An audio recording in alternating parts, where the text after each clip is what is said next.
Letošnji dan invalidov poteka pod geslom Preoblikovanje v trajnostno in prožno družbo za vse.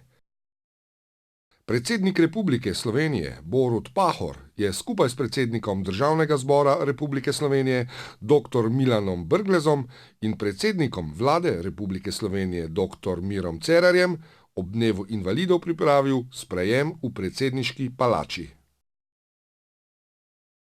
Eden od pomembnih dejavnikov za doseganje zastavljenih ciljev glede samostojnega življenja, enako dostopnosti in vključevanja v kulturna, športna in druga dogajanja v družbi je primerna raven dohodka posameznika. Zato je prav, da se država trudi poskrbeti po njenih najboljših močeh glede tega in da pri tem iz tega svojega proučevanja ne izpusti nikogar, zlasti ne invalidov, zlasti torej ne ljudi, ki so ne glede na svojo voljo pristali v tem že itak zelo težkem položaju. Sistem različnih prejemkov bi morala poenostaviti in narediti bolj preglednega.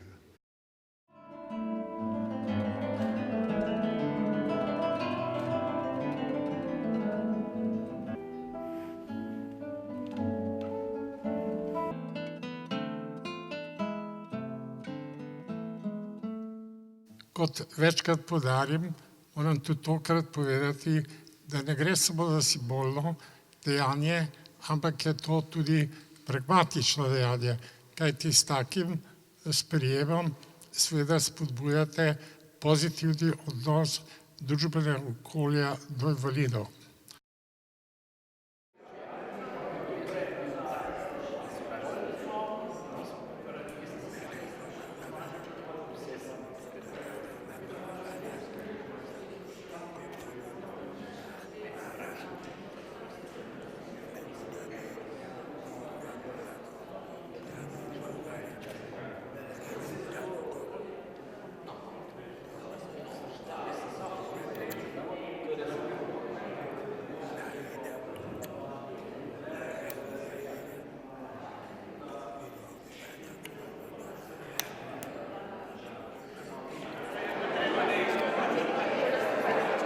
Kljub temu, da govorimo o invalidih kot generalnem terminu, so bili tukaj v zadnjih letih sprejeti zakoni za osebe s posebnimi potrebami in tako naprej, ki vendarle nalagajo državi dolžnost, da sistematično skrbi za njihove potrebe, od vzgoje in izobraževanja do stimulacij na trgu dela, kajti nenazadnje cilj vseh ukrepanj je, da bi tudi invalidi živeli človeka dostojno življenje in ta dostojnost, dostojanstvenost se začne pri tem, da so obravnavani enakovredno, enakopravno, brez predsodkov. Pozitivna stvar je pravzaprav sprejem zakona o osebni asistenci, ki je v končni konsekvenci tudi pomemben za slepe in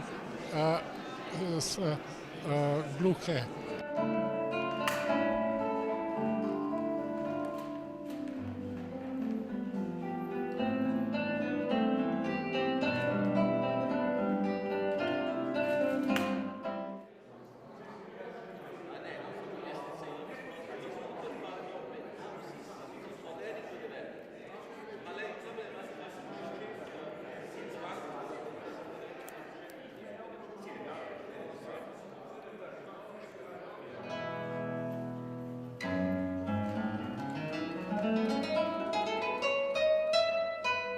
Spoštovani visoki gostje, gospe in gospodje. V koncu bi želel vsem vam želeti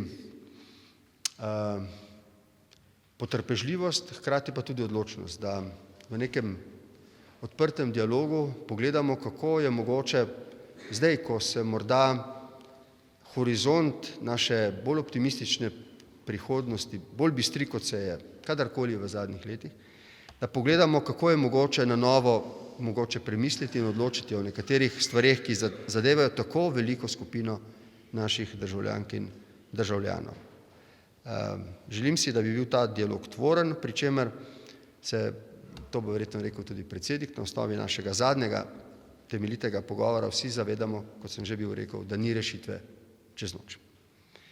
Ker smo tudi blizu lepih praznikov, božičnih in novoletnih, mi dovolite, da vsem želim lep prazničen, pravličen december, veliko sreče in zdravja, zlasti zdravja v novem letu, veliko osebnih in naših skupnih uspehov. Hvala za vašo pozornost.